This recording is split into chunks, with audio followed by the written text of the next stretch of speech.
Alright class, तो आज हम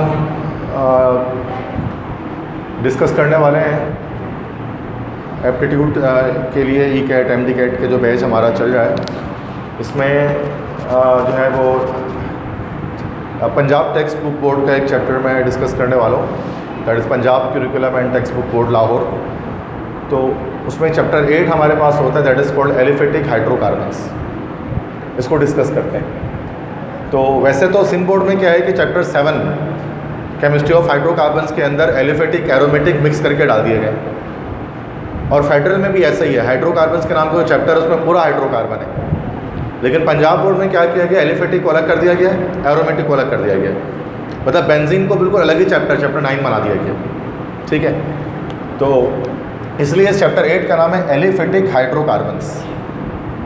एलिफेटिक हाइड्रोकार्बन्स आप जानते हैं कि नहीं कहते हैं, स्ट्रेट चेन हाइड्रोकार्बन्स जो हमारे पास होते हैं वो एलिफेटिक हाइड्रोकार्बन्स कहलाते हैं। ठीक है, तो एलिफेटिक हाइड्रोकार्बन्स की सबसे मेन निशानी क्या है, स्ट्रेट चेन में होते हैं। ठीक है, तो स्ट्रेट चेन वाले जो हाइड्रोकार्बन्स हैं वो एलिफेटिक हाइड्रोकार्बन्स होते हैं। इनको एलिफेटिक क्यों कहते हैं, तो फैट यहाँ पर आ रहे हैं, F80 फैट, जो कि फैट के अंदर होते हैं, चर्बी के अंदर मौजूद होता है, that's why they are called aliphatic hydrocarbons. तो स्ट्रेट चेन हाइड्रोकार्बन्स को डिस्कस किया जाता है इस एलिफेटिक हाइड्रोकार्बन्स में। अल्केन्स, अल्कीन्स, अल्काइंस, ये तीनों हमारे पास एलिफेटिक हाइड्रोकार्बन्स के अंदर ही आते हैं। ठीक है, स्ट्रेट चेन हाइड्रोकार्बन के अंदर आते हैं, जिसमें हम सिर्फ अल्केन को आज डिस्कस करेंगे इसके अंदर, ताकि ज़्यादा लेंथी ना हो पाए लेक्चर, हमारा छोटा लेक्चर हो। तो अल्केन्स को डिस्कस करेंगे, जबकि हमने फेडरल के अंदर अल्कीन्स, अल्काइंस वो भी डिस्कस कर लिया। ठीक, और सिंध बोर्ड में भी कर लिया, बट यहाँ पर हम सिर्फ अल्केन्स को डिस्कस करेंगे। वजह क्या है, क्योंकि पंजाब बोर्ड के अंदर ना बहुत ज़्यादा, कल मैं बता रहा था ना आपको, बहुत डिटेल्स होती हैं उसके अंदर, काफ़ी ज़्यादा, तो मुमकिन नहीं होता कि वन शॉट के अंदर मैं लेक्चर इसका तैयार कर पाऊँ। सिंध बोर्ड के और फेडरल बोर्ड के तो वन शॉट लेक्चर मेरे बहुत सारे, 1 घंटे में पूरा चैप्टर लपेट दिया मैंने। ठीक है, वो हो सकता है, चूँकि उसकी पॉसिबिलिटी है,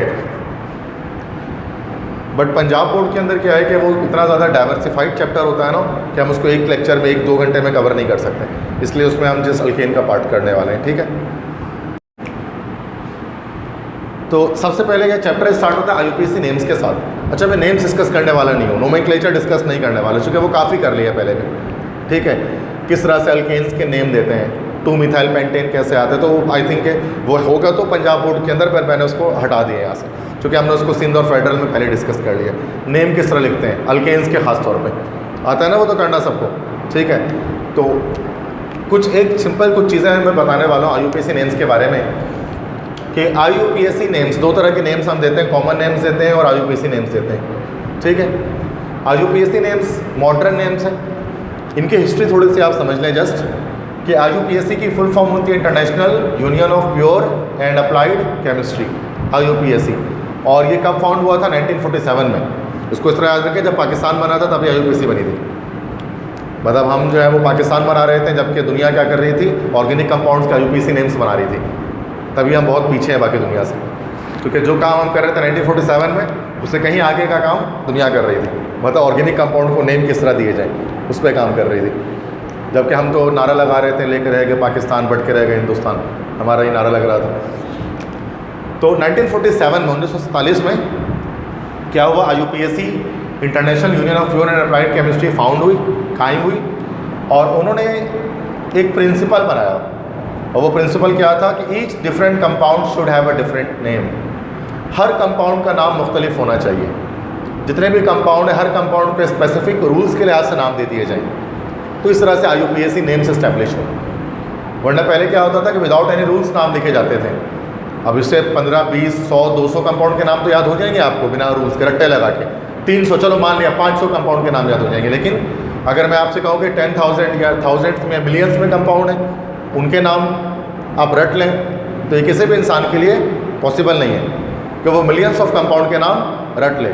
हाँ, बेहतर ये हो सकता है कि हम स्ट्रक्चर देखकर नाम को बता दें, उसको IUPAC रूल्स हमने पढ़ा है ना, इसको लॉन्गेस्ट कार्बन चेन सेलेक्ट करें, नंबरिंग यहाँ से करें, रेडिकल का नाम अल्फ़ाबेटिकल ऑर्डर से दें, लास्ट में ये सब पता है, चेन का नाम दे दें।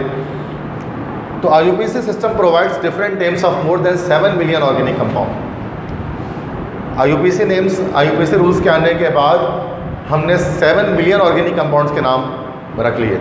7 मिलियन मतलब 70 लाख तो 70 लाख ऑर्गेनिक कंपाउंड के नाम लिखे जा सकते हैं यूपीएससी के थ्रू। ठीक है, तो हमने पता ना कितना केमिकल नहीं, कभी कार्बन बढ़ा दिया, रेडिकल बढ़ा दिया, यहाँ से बढ़ा दिया, तो कितनी पॉसिबिलिटीज़ हो सकती हैं, बहुत सारी हो सकती हैं। तो 7 मिलियन या 70 लाख ऑर्गेनिक कंपाउंड्स के नाम लिखे जा सकते हैं यूपीएससी नेम्स के थ्रू।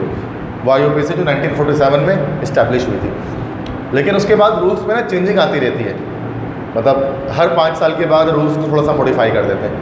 तो वो फिर एक बुक होती है इनकी, जिनको ब्लू बुक कहा जाता है, तो वो ब्लू बुक में इसको शाया करते हैं। तो ये जस्ट मैं आपको यूपीएससी की इंट्रोडक्शन दे रहा था, जो पंजाब टेक्स्ट बुक बोर्ड में मौजूद है। ठीक है, क्लियर है ये बात समझ में आ गई? तो मसला है इसमें? नो। कॉमन नेम्स पहले चला करते थे, अब यूपीएससी नेम्स चला करते हैं। तो हमें अल्केन्स को डिस्कस करना है आज। तो अल्केन्स आप जानते हैं, मीथेन, इथेन, प्रोपेन, ब्यूटेन, ये हमारे पास होमोलोगस सीरीज़ चल रही है अल्केन की। होमोलोगस सीरीज़ तो पता है, सेम रेशियो वाली सीरीज़ जो CH2 के फ़र्क से चल रही होती है। हर अगला मेंबर पिछले मेंबर से CH2 या 14 AMU ज़्यादा होता है। तो मीथेन, इथेन, प्रोपेन, ब्यूटेन, आगे और भी आ सकता है, pentane, hexane, heptane, octane, nonane, decane, सब आ सकते हैं। तो C2H4, C2H6, C3H8, C4H10। अच्छा, यहाँ पर मीथेन, इथेन और प्रोपेन तो डायरेक्ट लिख दिया गया, लेकिन यहाँ N ब्यूटेन लिखा गया। ये क्यों लिखा गया? N ब्यूटेन क्यों लिखा गया? यहाँ पर सारे कार्बन स्ट्रेट चेन के अंदर आ गए, तो इसको N प्रोपेन क्यों नहीं लिखा गया? क्योंकि यहाँ पर एक चेन से बाहर निकालना पॉसिबल ही नहीं है। ये स्ट्रेट चेन में ही रह सकता है, ये स्ट्रेट चेन में ही रह सकता है, ये स्ट्रेट चेन में ही रह सकता है। लेकिन इसमें आइसोब्यूटेन बना सकते हैं हम। ब्यूटेन के 2 आइसोमर पॉसिबल होते हैं, तो कैसे बन सकते हैं? एक कार्बन बाहर निकाल दें, इसलिए यहाँ पर N ब्यूटेन लिख दिया गया, चूँकि आइसोब्यूटेन भी पॉसिबिलिटी इसकी होती है। तो ये तो अल्केन्स होते हैं। ठीक है, CnH2n+1 जिनका जनरल फार्मूला हमारे पास होता है। ये सब CN2n+2 होता है जनरल फार्मूला। ये सब चीज़ें पता है, बहुत सारी चीज़ें मैं रिपीट नहीं करूँगा ताकि जल्दी ख़त्म हो सके। ठीक है, अल्काइल ग्रुप। अच्छा, अल्केन आपको पता है क्या होता है? अल्काइल ग्रुप तो जस्ट R होता है, R कहते हैं ना अल्काइल ग्रुप को, और इसी R के साथ अगर H जुड़ जाए, ये अल्केन होता है। H हटा दो तो रेडिकल बन जाता है, जिसको अल्काइल रेडिकल अल्काइल ग्रुप कह सकते हैं। इसका जनरल फार्मूला क्या बन जाता है? CnH2n+1। जबकि यहाँ पर क्या होता है? CnH2n+2। एक हाइड्रोजन निकाल देते हैं तो ये 2n+1 हो जाता है। अब ये मीथेन से अगर ये हाइड्रोजन इसका निकाल दो तो क्या बन जाएगा? ये फिर what will it be? Methyl बन जाएगा। अब यहाँ से एक H निकाल दो, क्या बन जाएगा? इथाइल बन जाएगा। यहाँ से H निकाल देंगे, क्या बन जाएगा? प्रोपाइल। ब्यूटेन में से एक H निकाल देंगे, क्या बन जाएगा? ब्यूटाइल। ठीक है। अच्छा, इसके एब्रीविएटेड फॉर्म्स भी होती हैं समटाइम्स लिखी हुई, जैसे कहीं पर सिर्फ Me लिख दिया गया तो मिथाइल, Et लिख दिया गया तो इथाइल, Pr लिख दिया तो प्रोपाइल, Bu लिख दिया गया तो ब्यूटाइल। बहुत बार आप इस तरह से देखोगे ना, कभी कभार यूँ करके ऐसे ऐसे चेन बनी हुई होगी और यहाँ Me लिख दिया गया होगा और यहाँ Et लिख दिया गया होगा, तो उसका मतलब this is methyl, this is ethyl. ये इंटरनेशनल बुक्स के अंदर मौजूद होता है। पंजाब बोर्ड में भी इस तरह से कहा गया है कि मिथाइल को हम Me, इथाइल को Et, प्रोपाइल को Pr, ब्यूटाइल को Bu, हम इस तरह से लिख सकते हैं शॉर्टकट। क्लियर है? बस अल्केन्स और अल्काइल रेडिकल्स के बीच डिफरेंस देख रहे थे यहाँ पर। समझ में आ गई बात? वो मसला क्लियर है ना भाई? तो अल्केन्स को डिस्कस करना है। अल्केन्स को आपको पता है पैराफिन्स भी कहा जाता है। पैराफिन्स क्यों कहते हैं मैंने? यस यस, लेस रिएक्टिव होते हैं, राइट। तो 2 वर्ड से निकला ना पैराफिन। पैरा मतलब होता है लेस और फिन के मतलब होते हैं रिएक्टिव। चूँकि ये लेस रिएक्टिव होते हैं इस वजह से इनको पैराफिन्स भी कहते हैं। अल्केन्स को ओलेफिन कहा जाता है, अल्केन्स को पैराफिन भी कहा जाता है। कार्बन कार्बन के बीच इसमें कौन सा बॉन्ड होता है? सिंगल बॉन्ड होता है। तो alkanes are the simplest organic compounds made up of carbon and hydrogen only. They have a general formula of CnH2n+2. In these compounds, the 4 valencies of carbon atoms are satisfied by single bond to either other carbon atom or hydrogen atom. मतलब carbon के साथ carbon की चारों valency या तो किसी दूसरे carbon atom या फिर हाइड्रोजन एटम से सेटिस्फाई होती है। कार्बन के साथ हाइड्रोजन अटैच होता है सिंगल बॉन्ड के थ्रू, क्योंकि सिंगल बॉन्ड्स होना ज़रूरी है, तभी अल्केन कहलाएगा। They are therefore known as saturated hydrocarbon. अब जो सिंगल बॉन्ड मतलब सिग्मा बॉन्ड, इसी वजह से हम इनको सैचुरेटेड हाइड्रोकार्बन्स भी कह सकते हैं अल्केन्स को, अल्केन सैचुरेटेड होते हैं, ठीक है। तो सैचुरेटेड हाइड्रोकार्बन्स कौन से होते हैं? जिनमें सिर्फ सिग्मा बॉन्ड होता है। अल्केन्स में सिर्फ सिग्मा बॉन्ड होते हैं। क्या पाई बॉन्ड होता है अल्केन में? नहीं हो सकता, क्योंकि डबल और ट्रिपल बॉन्ड होता ही नहीं है।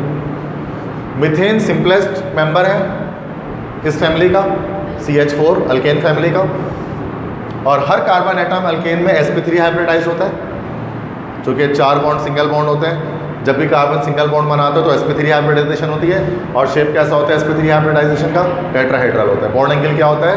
180 नहीं होता, 109.5 डिग्री होती है। क्लियर है? तो अल्केन की लिटिल बिट इंट्रोडक्शन हो गई है। तो बात जो ऐसी समझ में ना आई हो आपको इसमें, तो समझ में आ गया? तो देखो ये एग्जैक्ट लाइन से रीड कर रहा हूँ मैं पंजाब बोर्ड से, तो इससे सिंध बोर्ड भी तो यही कहते हैं, कोई अलग बात कोई ना करते, यही चीज़ है।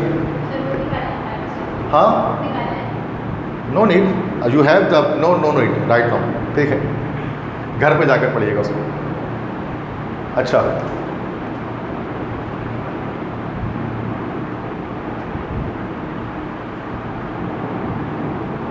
अच्छा, प्रिपरेशन के मेथड्स यहाँ पर हम डिस्कस करते हैं। How to prepare alkanes, alkanes को किस तरह से प्रिपेयर किया जाएगा। तो बहुत डिटेल में नहीं है, रिएक्शंस जब भी आ जाए ना तो डिटेल में नहीं जाना है, बेसिक सी चीज़ें देखनी है। तो अगर आपने रिएक्शंस को डिटेल में पढ़ना शुरू कर दिया तो अभी लेक्चर एप्टीट्यूड का नहीं रहा, अभी लेक्चर सेकेंड ईयर का पूरा बन जाएगा। जो पंजाब बोर्ड वाले बच्चे जो पंजाब में लाहौर में रह रहे हैं उनके लिए हो जाएगा, इसलिए पूरे लेक्चर को नहीं डिस्कस करना है। ये मसला है, हमारे बच्चों को बुक पढ़नी नहीं आती है कि एप्टीट्यूड के लिए बुक को कैसे रीड किया जाएगा, ठीक है, सारे रिएक्शन नहीं पढ़ने।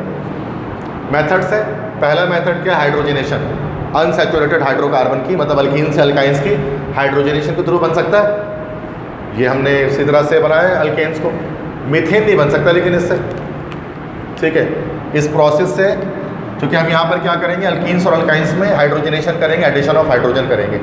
इस रिएक्शन के थ्रू मीथेन पॉसिबल नहीं होगा, क्योंकि हमें अनसैचुरेटेड हाइड्रोकार्बन को लेना है ना। अनसैचुरेटेड हाइड्रोकार्बन या तो अल्कीन होगा या तो अल्काइन होगा, उसकी हाइड्रोजनेशन करेंगे, इसमें हाइड्रोजन को ऐड कर देंगे, तो ये क्या बन जाएगा हमारे पास? अल्केन बन जाएगा। लेकिन आपको पता है कि हमें मीथेन बनाने के लिए एक कार्बन चाहिए होता है यहाँ पर, CH4। क्या एक कार्बन वाला अल्कीन या अल्काइन पॉसिबल हो सकता है? क्या कभी मीथीन सुना है? क्या कभी मीथाइन सुना है? कभी ज़िंदगी में नहीं सुनोगे। दुनिया की कोई किताब उठा लो, फेडरल, सिंध बोर्ड, पंजाब, कोई बोर्ड उठा लो, मीथीन और मीथाइन नहीं होता, क्योंकि कम से कम 2 कार्बन होने चाहिए अल्कीन और अल्काइन में, तभी डबल बॉन्ड बनने के लिए। तो इसलिए हम यहाँ पर चूँकि मीथीन या मीथाइन ले ही नहीं सकते, तो फिर मीथेन नहीं बन सकता। लेकिन मीथेन के अलावा बाकी सारे अल्केन्स हम इसके अंदर बना सकते हैं, इथेन से लेकर इनफाइनाइट तक जा सकते हैं, ठीक है। तो हाइड्रोजनेशन करेंगे, मतलब हाइड्रोजनेशन का क्या मतलब होता है? एडिशन ऑफ हाइड्रोजन, हाइड्रोजन को ऐड करेंगे मॉलिक्यूल के अंदर। अब इसी का नाम पंजाब बोर्ड में याद रखें क्या है? सेबेटियर सेंडर्स रिएक्शन। तो सेबेटियर सेंडर्स रिएक्शन क्या होता है? जिसमें हम यहाँ पर अनसैचुरेटेड हाइड्रोकार्बन में हाइड्रोजनेशन कर रहे होते हैं। अल्कीन्स और अल्काइंस में जो हाइड्रोजन को हम ऐड करते हैं ना, बड़ा बेसिक सा रिएक्शन होता है, लेकिन इसी रिएक्शन का नाम क्या होता है? नेम रिएक्शंस हैं। नेम रिएक्शंस हर स्टूडेंट को याद रखना है, जितने भी नेम रिएक्शंस हैं, ठीक है, जो किसी साइंटिस्ट के नाम पर हैं।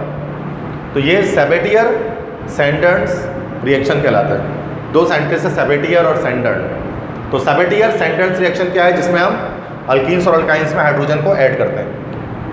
जैसे अल्कीन लिया, हाइड्रोजन को ऐड किया, हाइड्रोजनेशन कैटलिस्ट सबको पता है, निकल, प्लैटिनम या पैलेडियम में से कोई एक लेंगे, लेकिन निकल ज़्यादातर इस्तेमाल करते हैं, क्यों? चूँकि सस्ता पड़ता है, चीप होता है, इसी को रेनिस कैटलिस्ट कहा जाता है। फेडरल में पढ़ाया था उसको, रेनिस कैटलिस्ट, इसी को हम लोग कहते हैं। तो क्या होगा? ये पाई बॉन्ड टूटेगा, हाइड्रोजन ऐड हो जाएगा इसके अंदर और अल्केन की फॉर्मेशन हो जाएगी। यही वैसे इथीन है, पाई बॉन्ड टूटा, 2 हाइड्रोजन ऐड हो गए, इथेन बन गया निकल कैटलिस्ट के प्रेजेंस में। बात समझ में आ गई? बेसिक रिएक्शन है, सिंपल है ना। C2H4 लेते हैं, हाइड्रोजन को ऐड करते हैं, निकल कैटलिस्ट की प्रेजेंस में हाई टेम्परेचर पे C2H6 बनता है, इथेन बनता है, यही रिएक्शन हो रहा है ना। कितना सिंपल सा, सादा सा, मासूम सा रिएक्शन है, लेकिन नाम कितना मुश्किल है, सेबेटियर सेंडर्स रिएक्शन। लग रहा है पता नहीं कितनी मुश्किल बात है, जबकि कुछ नहीं हो रही। हाइड्रोजन में 4 हाइड्रोजन था, 2 और ऐड किया, C2H6 बन गया। तो रिएक्शन का नाम सुनने में बड़ा अजीब सा लगता है, बट करने पे है तो कुछ नहीं है। क्लियर है? तो इससे बन सकता है अल्केन, सिर्फ मीथेन के अलावा सारे अल्केन्स बना सकते हैं। आगे बढ़े? क्लियर है? अच्छा, सेकंड उसके बाद रिएक्शन है, अच्छा ये सिन बोर्ड में भी था रिएक्शन, अल्काइल हैलाइड्स के थ्रू बना सकते हैं। सिन बोर्ड में हमने पढ़ा था कि अल्काइल हैलाइड्स की रिडक्शन करके, यस वेल डन, रिडक्शन करके बना सकते हैं। और रिडक्शन के दो तरीके मैंने आपको बताए थे, नेसेंट हाइड्रोजन से, मॉलिक्यूलर हाइड्रोजन से।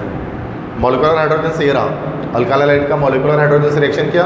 अब चूंकि लेस रिएक्टिव होता है तो कैटलिस्ट यूज़ करेंगे, ठीक है, कैटलिकल प्लैटिनम पैलेडियम में से कोई कैटलिस्ट यूज़ करेंगे। एक हाइड्रोजन इस X के साथ जुड़ेगा, HX बनेगा, और R एक H के साथ जुड़ के अल्केन बना लेगा। सही है, ये कौन सा मॉलिक्यूलर हाइड्रोजन लिया। नेसेंट हाइड्रोजन के थ्रू भी कर सकते हैं, और नेसेंट हाइड्रोजन के लिए हमारे पास सोर्स होता है, ये रहा। अच्छा, इस सोर्स को नॉर्मली हम लोग क्या करते हैं, हम लोग यहाँ पर लिखते हैं, सिन बोर्ड के अंदर एरो के ऊपर लिखते हैं, ठीक है। तो अल्काइल हैलाइड्स के थ्रू मैं क्या बता रहा था कि हम इसको क्या करते हैं, इस चीज़ को एरो के ऊपर लिख देते हैं इस तरह से। याद है जिंक स्लैश HCl, तो जिंक क्लोराइड बनेगा, और हाइड्रोजन जो निकलेगा वो कौन सा हाइड्रोजन होगा, नेसेंट हाइड्रोजन। फिर ये बॉन्ड टूटेगा, एक R इस H के साथ और एक H इस X के साथ, वही चीज़ बन रहा है, ठीक है। तो यहाँ पर हमारे पास अल्केन्स की फॉर्मेशन दोबारा से हो जाएगी।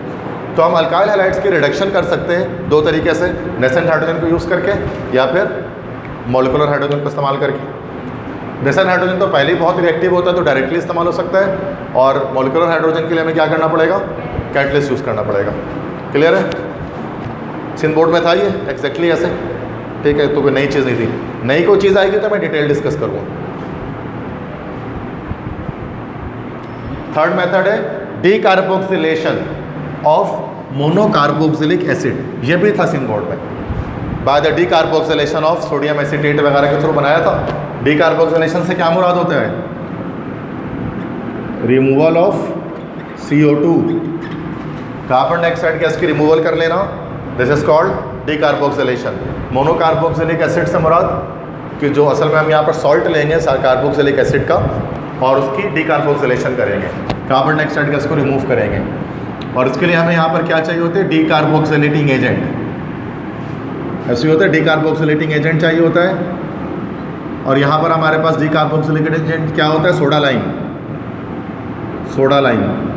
सोडा लाइम दो चीज़ों का मिक्सचर होता है, NaOH का और कास्टिक सोडा का और क्विकलाइम का, ये दोनों चीज़ें मिक्स होती हैं, इसको हम कहते हैं soda lime. Caustic soda, quicklime, इसका mixture soda lime. Soda lime क्या, डीकार्बोक्सिलेटिंग एजेंट, क्या करेगा, मॉलिक्यूल में से कार्बन डाइऑक्साइड को रिमूव करेगा। तो जैसे हमने यहाँ पर सोडियम एसिड RCOONA, कोई भी हमने जो है वो कार्बोक्सिलिक एसिड का एक सॉल्ट ले लिया, RCOONA, ठीक है। NaOH से रिएक्शन हुआ और CaO कैटलिस्ट में आएगा हाई टेम्परेचर पे, CO2 निकल जाता है। अच्छा, किस तरह से निकलेगा, पूरा ये CO2 ग्रुप ये रिमूव हुआ, किस तरह से, ये पूरा यहाँ से लेकर यहाँ तक ये रिमूव हो जाएगा, Na2CO3 बनाकर, और R इस H के साथ जुड़कर अल्केन बना लेगा, ये अल्केन बन गया और सोडियम कार्बोनेट अलग हो गया। इसी को कहते हैं डीकार्बोक्सिलेशन। ये ग्रुप आपने रिमूव कर दिया इसमें से। अब यहाँ पर हम कोई भी कंपाउंड ले सकते हैं, इस R में रेडिकल में चेंजिंग करते जाओ, अल्केन बनाते रहो। अब यहाँ अगर हम अगर हम सोडियम प्रोपायोनेट ले लेते हैं जिसमें टोटल 3 कार्बन होंगे, ठीक है, तो इस वैसे सोडियम एसीटेट अगर लेंगे CH3COONA तो अल्केन मीथेन बन जाएगा, जैसे सोडियम एसीटेट। लेकिन यहाँ पर हम क्या कर रहे हैं कि सोडियम एसीटेट के वजह सोडियम प्रोपायोनेट ले रहे हैं, 3 कार्बन है, 1 2 3, यहाँ पर 2 कार्बन थे, तो ये पूरा यहाँ से यहाँ तक ये पूरा रिमूव हो जाएगा सोडियम कार्बोनेट बनकर, जबकि ये CH3 और ये CH2 के साथ एक जुड़ेगा, तो ये हमारे पास बन जाएगा C2H6 या फिर इथेन बन जाएगा। तो यहाँ पर हम रेडिकल में, इस रेडिकल में जितना कार्बन लेंगे उसके लिहाज से हमें अल्केन मिलना शुरू हो जाएगा, क्योंकि ये पूरा ग्रुप रिमूव हो जाएगा NaOH के साथ। सिन बोर्ड में ऐसे ही किया था हमने डीकार्बोक्सिलेशन। ये तो यहाँ तक तो बात समझ में आ गया। डीकार्बोक्सिलेशन 2 तरह से हो सकती है, एक तो सोडा लाइम से, पहला तरीका मैंने बताया, एक और तरीका है। अब ये तरीका ना पंजाब बोर्ड में, ना ये तरीका सिंध बोर्ड में है, ना ये फेडरल बोर्ड में, ये सिर्फ पंजाब बोर्ड में, और वो क्या है, कोल बेस इलेक्ट्रोलाइटिक मेथड, ठीक है। अब ये नया नाम आपको सुनने को मिला होगा, हर किसी को, सर ये नहीं सुना कभी, तो ये देख लेते हैं इसको। तो ये भी डीकार्बोक्सिलेशन हो रही है, बट अलग तरह से। कोलवे साइंटिस्ट का नाम था, कोलवे का नाम हमने सुना है सिंध बोर्ड में, वो एसिटिक एसिड उसने सबसे पहले बनाया था, विनेगर को, है ना, विनेगर को बनाया था उसने सिंथेटिकली लैब के अंदर। जैसे वोहलर ने पहले यूरिया बनाया था, फिर कोलवे ने जो है वो विनेगर बनाया था, कोल्बे तो बहुत बड़ा साइंटिस्ट था, और भी बहुत सारे काम होंगे उसके। तो उसका एक तरीका था कि उसने डीकार्बोक्सिलेशन के एक अलग मेथड बताया था, इलेक्ट्रोलाइटिक मेथड, जिसमें से इलेक्ट्रोलिसिस की थी। तो when a concentrated solution of sodium और potassium salt of a monocarboxylic acid is electrolysed an alkane is produced. This method is only suitable for preparation of symmetrical alkanes, that is those of the type RR. Methane cannot be prepared by this method. Decarboxylation करनी है, लेकिन कोल्बेज electrolytic method में methane नहीं बन सकता। यहाँ बन सकता है, इस मेथड से नहीं। सोडा लाइम से बन सकता है, इससे नहीं बन सकता। होगा क्या, हमने RCOONA कोई भी सॉल्ट ले लिया कार्बोक्सिलिक एसिड का। तो कार्बोक्सिलिक एसिड क्या होता है, ये होता है carboxylic acid, this is carboxylic acid या ऑर्गेनिक एसिड, इसी को कहते हैं ना RCOOH। अगर इसका हाइड्रोजन हम हटा दें, मतलब ये तो चलो मुश्किल हो गया ना, आसान बात करते हैं। HCl एसिड है ये, अगर इसका H हटाकर कोई मेटल लगा दूं, सॉल्ट बन जाएगा। बस सिंपल, एसिड का हाइड्रोजन की जगह पर अगर कोई मेटल आ जाता है तो फिर वो सॉल्ट बन जाता है। केमिस्ट्री ये बोलती है आपको। तो अगर इसका H हटा दूं और अगर कोई मेटल लगा दूं, सॉल्ट बन गया। ये है सॉल्ट किसका, कार्बोक्सिलिक एसिड का सॉल्ट है ये सॉल्ट था हाइड्रोक्लोरिक एसिड का। और दुनिया के 1000 सॉल्ट में खड़े खड़े बना सकता हूँ आपके सामने इस तरीके से। मतलब H हटाओ और डालते जाओ, क्या भाई कौन सा, कोई मेटल डालते जाओ, कोई भी मेटल डाल दोगे सॉल्ट बन जाएगा। तो ये बहुत मशहूर होता है। RC, इसी को हम शॉर्ट में लिख देते हैं RCOONA, सुना होगा, देखा भी होगा आपने, यहाँ पे भी लिखा हुआ है। तो ये इसको क्या कहा जा रहा है, this is the sodium salt of carboxylic acid. हाँ तो वही ठीक है, sodium salt of carboxylic acid. इसकी क्या करनी है, इलेक्ट्रोलिसिस करनी है, मतलब पानी में डालने के बाद उसमें से करंट पास कर देना है। तो एनोड और कैथोड पर दो चीज़ें अलग हो जाएंगी आपके पास। इस रिएक्शन के नतीजे में ना R की कपलिंग हो जाएगी। देखो ये C है ना, CO2 निकल जाएगा कार्बन डाइऑक्साइड गैस की सूरत में, CO2 निकल गया। Na इस वाटर से रिएक्शन करेगा, सब सोडियम वाटर से रिएक्शन करता है तो HOH में टूट जाता है वाटर। NaOH से रिएक्शन करेगा, सोडियम हाइड्रोक्साइड, हाइड्रोजन गैस अलग हो गया, हाइड्रोजन अलग हो गया, NaOH अलग हो गया, CO2 अलग हुआ। और ये जो R होगा ना, इस R की क्या हो जाएगी, कपलिंग हो जाएगी, डबल हो जाएगा ये। तो R बन जाएगा ये। मतलब अगर यहाँ पर अगर आप मिथाइल ग्रुप रखोगे CH3 तो यहाँ क्या बन जाएगा, C2H6। जैसा वुड्स रिएक्शन सुना था, वुड्स रिएक्शन सिन बोर्ड में, वुड्स रिएक्शन में क्या हो रहा था, डबल हो जाता था। मतलब मिथाइल आयोडाइड लगते थे तो वो इथेन बन जाता था सोडियम से रिएक्शन कराने पर। तो यहाँ पर भी कोल्बे इलेक्ट्रोलाइटिक मेथड में भी R की कपलिंग हो जाती है। तो सिर्फ सिमेट्रिकल एल्केन्स बन सकते हैं, मतलब R कपलिंग हो जाएगी, डबलिंग हो जाएगी, जितना R होगा वो डबल हो जाएगा। तो इससे मिथेन तो नहीं बन सकता ना, पॉसिबिलिटी है ही नहीं, क्योंकि कम से कम एक तो रखोगे ना यहाँ पर कार्बन, एक कार्बन रखोगे तो 2 बनेगा, 2 रखोगे तो 4 बनेगा, 3 रखेंगे तो 6 बनेगा। 0.5 तो रख नहीं सकते यहाँ पर कार्बन को, समझ में आ गई बात। तो ये दो तरह से डीकार्बोक्सिलेशन की जा सकती है, दोनों में सेम चीज़ हो रही है। CO2 निकल रहा है, यहाँ से भी CO2 निकल रहा है, बट एक में हम सोडा लाइम इस्तेमाल कर रहे हैं, एक में इलेक्ट्रोलिसिस कर रहे हैं। डिटेल में नहीं जाना है, सिर्फ पंजाब बोर्ड के अंदर पूरा मैकेनिज्म होगा इसका बुक के अंदर, बट मैकेनिज्म नहीं जाना है, बट टेस्ट के लिहाज से आपके लिए काम नहीं आएगा कुछ। ठीक है, क्लियर है? तो मसला समझ में आ गई बात ये वाली। देखो कुछ नया टॉपिक था ये, तो मैंने थोड़ा सा डिस्कस कर लिया कि चलो क्या चीज़ है। पुराना था देखो तेज़ी में निकाल दिया, कुछ नहीं है इसमें। अब एक और एक नया टॉपिक इसके अंदर है, कार्बोनिल कंपाउंड्स के थ्रू भी हम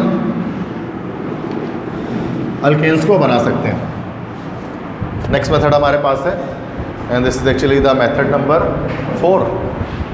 ठीक है, कार्बोनिल कंपाउंड्स के थ्रू।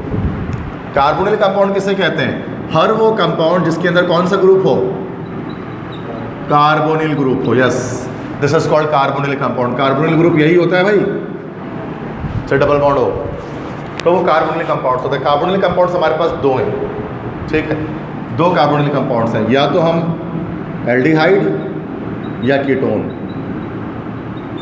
ये दोनों हमारे पास कार्बोनिल कंपाउंड्स हैं। अब इन कार्बोनिल कंपाउंड के डेरिवेटिव बहुत सारे होते हैं, कार्बोक्सिलिक एसिड, एस्टर, एसिड हालाइड्स, बहुत सारे होते हैं। ठीक है, लेकिन मेन कार्बोनिल कंपाउंड 2 होते हैं, एल्डिहाइड और कीटोन। एल्डिहाइड्स और कीटोन के ज़रिए हम बना सकते हैं किसको, कार्बोक्सिलिक एसिड को, वो सॉरी अल्केन्स को। ये होता है एल्डिहाइड और कीटोन ये होता है। डिफरेंस पता है ना, एक तरफ अगर H आ जाए तो एल्डिहाइड, और कोई रेडिकल आ जाए तो फिर कीटोन। तो the carbonyl group of aldehyde और ketone can reduced to methyl और methylene group respectively by either Clemmensen और Wolff Kishner reduction. Carbonyl compound की रिडक्शन करनी है। तो कार्बोनिल कंपाउंड में आप जानते हो ना, ऑक्सीजन आ रहा है, ये ऑक्सीजन आ रहा है ये, और जबकि अल्केन्स में ऑक्सीजन तो होता नहीं। इस ऑक्सीजन को हटाना पड़ेगा एल्डिहाइड से और कीटोन से, ऑक्सीजन को निकालना है, रिमूव करना है। 9th क्लास से पढ़ते हुए आ रहे हैं। Removal of oxygen is called reduction, oxidation नहीं, reduction. Addition of oxygen is called oxidation. तो ऑक्सीजन को निकालना रिडक्शन कहलाता है। तो यहाँ पर हमें रिडक्शन करनी है कार्बोनिल कंपाउंड की। तो रिडक्शन करनी है, रिड्यूस करना है। और रिडक्शन दो तरह से, अच्छा एल्डिहाइड की रिडक्शन अलग है और कीटोन की रिडक्शन अलग है। तो अगर एल्डिहाइड की रिडक्शन करते हैं तो वो हमारे पास क्लेमेंसन रिएक्शन कहलाता है, साइंटिस्ट नेम है, नेम रिएक्शन है क्लेमेंसन रिडक्शन। और अगर कीटोन की कर रहे हैं तो this will be called Wolff Kishner reduction. तो क्लेमेंसन या Wolff Kishner reduction, Clemmensen aldehyde के रिड्यूस करने के लिए होगा और वुल्फ किश्नर कीटोन को रिड्यूस करने के लिए होगा। नेम रिएक्शंस हैं। इससे पहले सेबेटियर सेंडर्स रिएक्शन बताया था ना, फिर कोल्बे इलेक्ट्रोलाइटिक मेथड बताया। अब मैं आपको बता रहा हूँ क्लेमेंसन रिडक्शन एल्डिहाइड की और वुल्फ किश्नर रिडक्शन किसकी, कीटोन की। ठीक है, तो इसको ब्लू से लिखा जाता है ना, ब्लू से नेम रिएक्शंस होता है। Blue colour font colour change कर देता है पंजाब बोर्ड में, ब्लू कर देता है ताकि बताने के लिए कि इसको याद रखें इस नेम को। इन द फॉर्मल रिएक्शन, जो पहला रिएक्शन है, ketone is reduced to an alkane using zinc amalgam and hydrochloric acid, where is in the latter मतलब जो बाद में है, aldehyde is reduced to alkane with hydrazine in the presence of KOH। ठीक है, अब देखो, अब इनमें से एक इन द फॉर्मल रिएक्शन, पहला जो क्लेमेंसन रिडक्शन है उसमें कीटोन, अच्छा मैंने गलत किया था यहाँ पर, सॉरी मैंने रिवर्स या उल्टा किया था यहाँ पर। अभी मैं इसको स्ट्रेट कर देता, बल्कि लिख देता हूँ यहाँ पर मैं कि कीटोन की होती है क्लेमेंसन रिडक्शन और एल्डिहाइड की जो होती है ना वो होती है वुल्फ किश्नर रिडक्शन। मैंने रिवर्स कह दिया था शायद अभी। तो ये कीटोन है, एसीटोन, प्रोपेनोन है, ये कार्बोनिल का दोनों तरफ रेडिकल अटैच है। एसीटोन ये कीटोन है, तो कीटोन की हमारे पास यहाँ पर क्लेमेंसन रिडक्शन है, तो ये क्लेमेंसन, जबकि यहाँ पर ये एल्डिहाइड है तो उसकी वुल्फ किश्नर रिडक्शन है। तो अच्छा, इसमें क्या होगा, दोनों सूरतों में हमें रिड्यूस करना है, मतलब हाइड्रोजन के साथ नेसेंट हाइड्रोजन से रिएक्शन होगा दोनों सूरतों में। दोनों के जो है हमारे पास कैटलिस्ट अलग है, डिफरेंट है। इसमें क्या होगा कि ये यहाँ से ये बॉन्ड ब्रेक होगा और H ऑक्सीजन के साथ निकलकर वाटर बनाकर अलग हो जाएगा और टोटल 3 कार्बन वाला अल्केन हमारे पास बन जाएगा, प्रोपेन बन जाएगा हमारे पास। ये क्लेमेंसन रिडक्शन हो गई। ऑक्सीजन यहाँ से बाहर इस हाइड्रोजन के साथ, यहाँ पर क्या होगा, ये ऑक्सीजन इस हाइड्रोजन के साथ बाहर आ जाएगा। सेम काम हो रहा है, बस चूँकि कैटलिस्ट अलग है तो उस वजह से एक क्लेमेंसन है और एक वुल्फ किश्नर है। तो यहाँ पर देखो 2 कार्बन बचे तो 2 कार्बन वाला इथेन बन जाएगा हमारे पास यहाँ पर। तो इसका मतलब ये पॉसिबिलिटी हो गई हमारे पास कि इसमें हम कम से कम 3 कार्बन वाला अल्केन बना सकते हैं क्लेमेंसन में, चूँकि कीटोन में कम से कम 3 कार्बन तो होंगे, कम से कम 3 कार्बन होंगे ना कीटोन के अंदर। एक यहाँ पर होगा, कम से कम यहाँ पर एक होगा और एक यहाँ पर होगा, 1 2 3, कम से कम 3 कार्बन होंगे मिनिमम। क्या 2 कार्बन वाला कीटोन बना सकते हो? नामुमकिन है, दुनिया में कोई इंसान नहीं बना सकता। कम से कम 3 कार्बन वाला कीटोन होता है, जिसको एसीटोन कहते हैं या प्रोपेनोन कहते हैं। ठीक है, तो कम से कम 3 कार्बन वाला अल्केन आएगा हमारे पास। मीथेन और इथेन नहीं बना सकते हैं इससे। इसमें 1 कार्बन वाला भी बना सकते हैं, क्योंकि 1 कार्बन वाला एल्डिहाइड होता है। फॉर्मल्डिहाइड याद है किसी को? This is formaldehyde, first member of aldehyde. तो यहाँ से अगर हम करेंगे तो 1 कार्बन वाला अल्केन भी बन सकता है। तो इससे तो हम सारे बना सकते हैं वुल्फ किश्नर से, लेकिन यहाँ हम एटलीस्ट प्रोपेन, उसके बाद ब्यूटेन, पेंटेन, हेक्सेन कुछ भी बना सकते हैं। ठीक है, तो बात याद रखने की क्या हो गई हमारे पास कि अल्केन्स की मैन्युफैक्चरिंग का हमारे पास एक और प्रोसेस होता है कार्बोनिल कंपाउंड्स के थ्रू, मतलब एल्डिहाइड या कीटोन की रिडक्शन करके, उनको ऑक्सीजन रिमूव करके। तो उसमें से आप 2 रिएक्शन होते हैं, एल्डिहाइड का कर रहे हो तो वुल्फ किश्नर रिडक्शन, कीटोन का कर रहे हो तो फिर क्लेमेंसन रिडक्शन।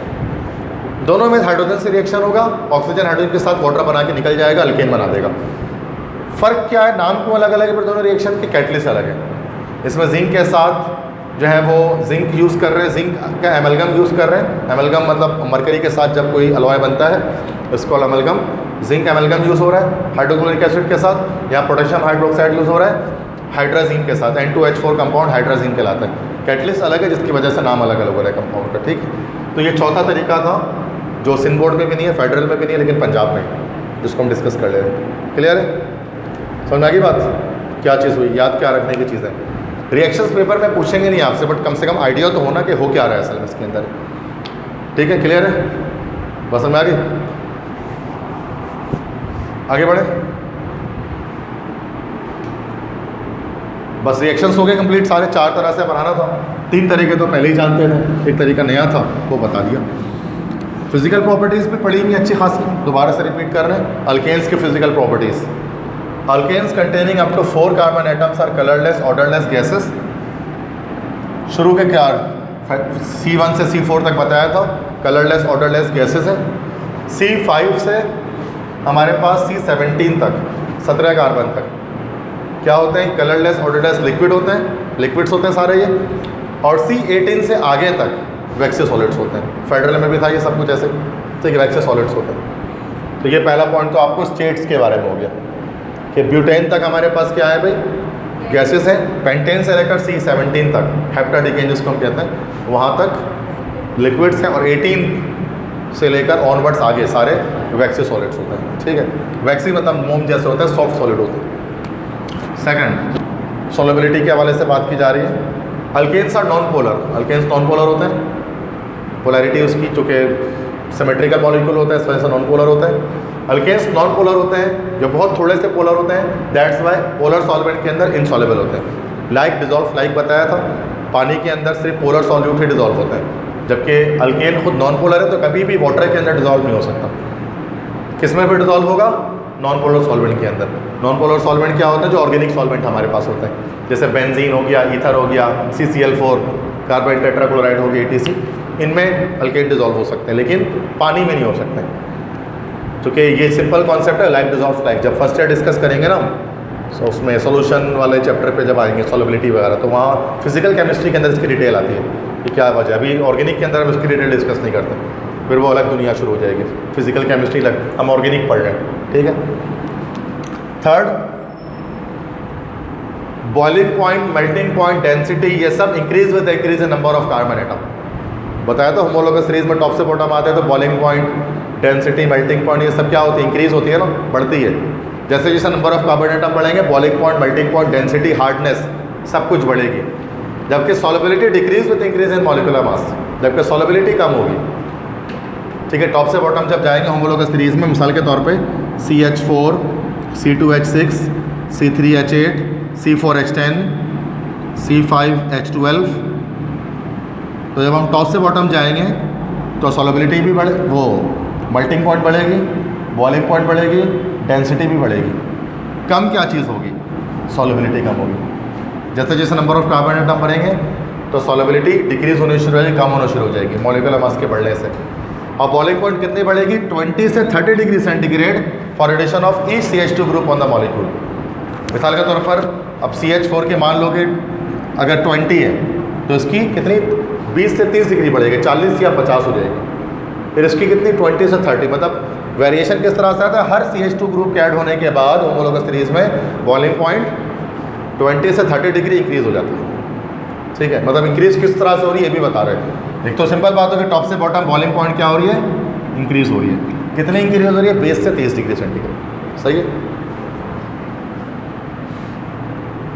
देखो लास्ट ईयर स्टूडेंट्स मतलब पूरे के पूरे पंजाब बोर्ड की लाइन्स उठाकर MD कैट में दे दी जाती हैं, और अभी जो बच्चे ना बोर हो रहे थे, सर क्या पढ़ा रहे सर, क्यों याद रखें, वही बच्चे जब मुझे व्हाट्सएप पर मैसेजेस करते हैं, वॉइस नोट्स भेजते हैं, तो रो रहे होते हैं कि सर MBBS ख्वाब था, नहीं हो सका, क्या करो। अरे रो के क्या फ़ायदा, जब टीचर पढ़ा रहे थे उस वक्त तो आप आए बाएँ शाएँ कर रहे थे, उस वक्त आप सर पंजाब बोर्ड क्यों पढ़ रहे हैं, सर फेडरल बोर्ड क्यों पढ़ रहे हैं, उस वक्त तो आपको नहीं पढ़ने को था। और जब रिजल्ट नहीं आया, टेस्ट पास नहीं हुआ, तो क्या कहते हैं, रोते हैं, सर क्या करें बताइए, हमारा ख्वाब चकनाचूर हो गया। ख्वाब क्यों चकनाचूर होता है, मेहनत नहीं करते हैं तो ऐसी बात है ना, सिंपल सी चीज़ है। और कुछ बच्चे प्राउडली बता रहे होते हैं, सर आपके लेक्चर से पढ़ा हमने और MBBS में हो गया। वो कौन से स्टूडेंट होते हैं जो कि क्लियरली सुन रहे होते हैं चीज़ों को। सही बात है ना भाई, मुझे क्या शौक पड़ी आपको इतने इतने लाइन पढ़ाने की। बेसिक बता दो भाई, मीथेन CH4 होता है, सब्स्टिट्यूशन रिएक्शन करता है, अल्लाह हाफिज़, कल पढ़ेंगे मीथेन। मुझे क्या मसला, आप भी खुश हो जाएंगे, सर ने थोड़ा सा पढ़ा है, मज़ा आ गया, बट मसला पता है कब आएगा, जब आप टेस्ट देने बैठोगे, फिर आप मुझे कोसोगे बैठ के क्लास में, अरे सर पढ़ाए कुछ नहीं, आगे पता नहीं क्या क्या आ गया। यही होता है MD कैट के अंदर, बच्चे ने पढ़ा कुछ होता है ABC और आया होता है XYZ। फिर क्या फ़ायदा किसी को भी कोर्स कर, क्या फ़ायदा? अब तो पानी सर से गुजर गया, बैठो 1 साल वेट करो, रिपीटर बनो, इम्प्रूवर बनो अगले साल। तो ऐसे ही होता है ना, कितने बच्चे कर रहे होते हैं। तो बेहतर है कि पानी सर से गुजर जाए, उससे पहले पढ़ लेना चाहिए चीज़ों को, ठीक है। और कोई मुश्किल बात थोड़ी ना यार, ये कौन सी बात ऐसी है जो जहन से चले गई। तो इसी बात लिखी हुई है, मैं नहीं भी बोलूँगा ना, आप घर बैठ के सच्चे दिल से इसको पढ़ोगे ना, रीड करोगे, आपको भी समझ में आ जाएगा क्या लिखा। अगर मैं वीडियो ना भी बनाऊँ, मैं लेक्चर ना भी दूँ ना खड़े होकर, आप घर बैठ के बस सच्चे दिल से सोचो ना कि मुझे करना है कुछ, मुझे पढ़ना है और मुझे कुछ बनना है, तो आप रीड पढ़ोगे और आपको समझ में आ जाएगा क्या लिखा हुआ है। बट शौक होना चाहिए, पैशन होना चाहिए पढ़ने का। मतलब मैं कहूँगा ना कि अगर मैं मिसाल के तौर पर मैं नहीं बताता आपको ये वाला पॉइंट और लबीबा क्लास में ही वो पढ़ लेते हैं पर, तो आपको समझ में नहीं आता क्या लिखा हुआ है कि C1 से C4 तक गैसेज हैं, C5 से C17 तक लिक्विड्स हैं और C18 से आगे तक सॉलिड्स हैं। समझ में आ जाता ना, आप सबको आ जाता, तो कोई मुश्किल चीज़ तो नहीं है ना ये। जबकि ये बोर्ड कौन सा, पंजाब टेक्स्ट बुक बोर्ड है, उसको कहा जाता है कि बड़ा मुश्किल बोर्ड है। तो मुश्किल बोर्ड का है, शौक हो तो सब चीज़ आसान है, ठीक है। नेक्स्ट पॉइंट पे आते हैं। उसके बाद हम, ये तो हो गया बॉइलिंग पॉइंट का। अच्छा, बॉइलिंग पॉइंट अल्केन्स की ब्रांच चेन जिनका स्ट्रक्चर होगा उनकी कितनी होगी, lower than their isomeric normal chain alkane, that is n butane as a higher boiling point, that is -0.5 degree, then isobutane -11.7 degree. देखें टॉप से बॉटम जा रहे हैं, बॉइलिंग पॉइंट इंक्रीज हो रही है, पक्की बात है। मान लेते हैं, चलो एक चीज़ समझ लेते हैं कि मान लेते हैं कि इसकी 10 हो गई, इसकी 20 हो गई, इसकी 30 हो गई, इसकी 40 हो गई, इसकी 50 हो गई, ऐसे ही मान लेते हैं बॉइलिंग पॉइंट हो गई। अब इस ब्यूटेन के अंदर जब तुम जाओगे, ब्यूटेन के अंदर दो तरह के ब्यूटेन होते हैं C4H10 में, एक हमारे पास N-ब्यूटेन होगा और एक हमारे पास कौन सा होगा, आइसोब्यूटेन। अब इन दोनों का क्या बॉइलिंग पॉइंट के फर्क, इनमें भी फ़र्क होगा, दोनों के 40 डिग्री नहीं होंगे। क्या डिफरेंस होगा, ये पैराग्राफ आपको एग्जैक्टली बता रहा है, यहाँ से लेकर यहाँ तक। ब्रांच चेन अल्केन की लोअर बॉइलिंग पॉइंट होगी अपने स्ट्रेट चेन अल्केन से। मान लो कि अगर इसकी 40 डिग्री सेंटीग्रेड है तो उसकी 30 डिग्री होगी या 35 डिग्री, कुछ इस तरह से होगी। मतलब ऐसे मैं बता रहा हूँ कि ब्रांच चेन की ना हमेशा कम होती है और जो स्ट्रेट चेन होती है उसकी ज़्यादा होती है, एक ही कंपाउंड के अंदर अगर हम बात करेंगे तो। अब जैसे पेंटेन में आ गए, अब हमारे पास N-पेंटेन भी होगा, आइसोपेंटेन भी होगा, नियोपेंटेन भी होगा, तीनों होंगे ना। सबसे कम किसकी बॉइलिंग पॉइंट होगी, नियो की, चूँकि 2 ब्रांच है, उसके बाद आइसो की और सबसे ज़्यादा होगी N-पेंटेन की। बस में आ गई वाला पॉइंट क्या है, ठीक है। ये बहुत स्पेशल पॉइंट है, ये सब चीज़ें सिंध बोर्ड नहीं बताती आपको इस चीज़ के बारे में क्या है, ये पंजाब बोर्ड जैसा आपको बताता है। मेल्टिंग पॉइंट भी अल्केन की इंक्रीज होती है, इंक्रीज इन मॉलिक्यूलर मास के साथ। ये चीज़ आपको मैंने बता दी, यहीं पर boiling point, melting point, density, ये सारी चीज़ें हमारे पास इंक्रीज, मतलब नंबर ऑफ कार्बन एटम बढ़ते हैं तो फिर इंक्रीज होनी शुरू हो जाती है। तो पॉइंट्स दोबारा से रिवाइज कर देता हूँ। ये तो स्टेट्स की बात आ गई, ये तो क्लियर है। सेकंड, अल्केन्स चूँकि नॉन पोलर होते हैं तो फिर इनसॉल्युबल इन वाटर है, लेकिन सॉल्युबल किस में होंगे, नॉन पोलर सॉल्वेंट में होंगे, जैसे पेट्रोल हो गया, बेंजीन हो गया, कार्बन टेट्राक्लोराइड हो गया, इन सब में। नेक्स्ट, बॉइलिंग पॉइंट इंक्रीज होगी, increase in number of carbon atom के साथ, ठीक है। जितने ज़्यादा होमोलोग्स में टॉप से बॉटम जाएंगे, बॉइलिंग पॉइंट बढ़ेगी, और एक ही कंपाउंड के अंदर रहते हुए ब्रांच वाले की कम होगी और स्ट्रेट चेन की ज़्यादा होगी। जितनी ज़्यादा ब्रांच होगी उतना कम बॉइलिंग पॉइंट हो जाएगा। क्लियर है यहाँ तक बात सारी? यही बात थी ना इंपॉर्टेंट इसके अंदर जो हमने निकाली, पूछना है, सही है। रिएक्शंस, अब चूँकि अल्केन्स है ना बच्चों, अल्केन मैंने बताया कि पैराफिन, पैराफिन मतलब लेस रिएक्टिव, रिएक्शन करते ही नहीं। अब रिएक्शन करते ही नहीं तो फिर क्या मतलब, फिर प्रॉपर्टी भी नहीं होगी।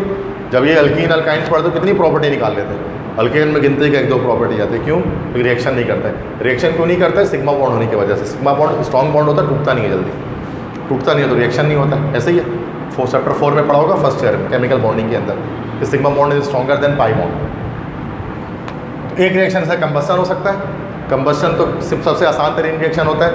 किसी भी हाइड्रोकार्बन की कंबस्शन करेंगे क्या बनेगा, कार्बन डाइऑक्साइड एंड वाटर, उसकी फॉर्मेशन होगी और हीट लिबरेट हो जाएगी। कुछ भी एक्सोथर्मिक रिएक्शन होगा ये, ठीक है। मतलब हीट रिलीज होगी। घर पे जो खाना पकाने के लिए सुई गैस चलाते हैं, चाय बनाने के लिए, खाना बनाने के लिए, ये रिएक्शन हो रहा होता है ना। मीथेन गैस, सुई गैस घर पे आ रही होती है, उसको जलाते हैं, हीट प्रोड्यूस होती है, कार्बन डाइऑक्साइड वाटर जनरेट होता है। नाइट्रेशन कर सकते हैं, नाइट्रेशन में क्या होगा, NO2 ग्रुप ऐड हो जाना, NO2 ग्रुप जब ऐड हो जाता है नाइट्रो ग्रुप, उसको नाइट्रेशन कहते हैं। बेंजीन की होगी, वैसे तो सेकेंडरी में हमने किया बेंजीन की नाइट्रेशन, नाइट्रोबेंजीन बनता है उससे। मीथेन का जब HNO3, this is nitric acid, nitric acid से रिएक्शन कराया जाएगा हाई टेम्परेचर पे, तो ये CH3NO2 मीन्स नाइट्रोमीथेन में कन्वर्ट हो जाएगा।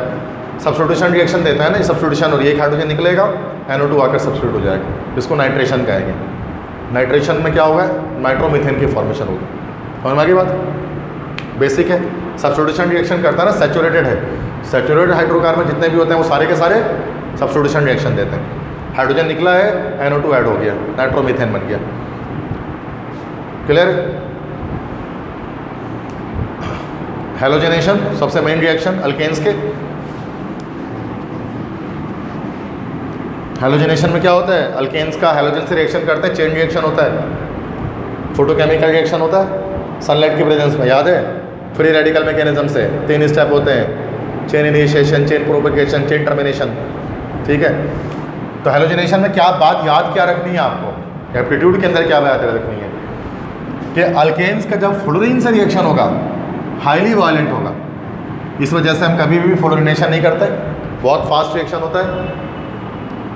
आयोडीन से reaction, iodine does not substitute directly because the reaction is yes too slow and reversible. Iodine से भी नहीं करते, मैंने हमेशा आपको बताया क्लोरिनेशन करो और ब्रोमिनेशन करो, बस फ्लोरिनेशन नहीं करो, आयोडीनेशन नहीं करो अल्केन की।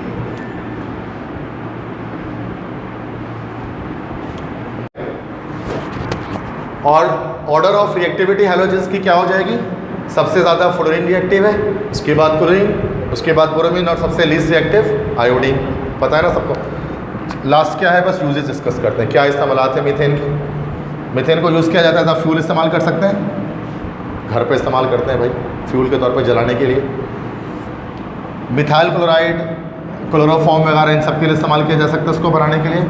हैलोजनेशन जब हम करते हैं तो tetra carbon, tetra chloride, chloroform, ये सारी चीज़ें बनती हैं, जो कि स्टेप बाय स्टेप बनता है मैकेनिज्म में।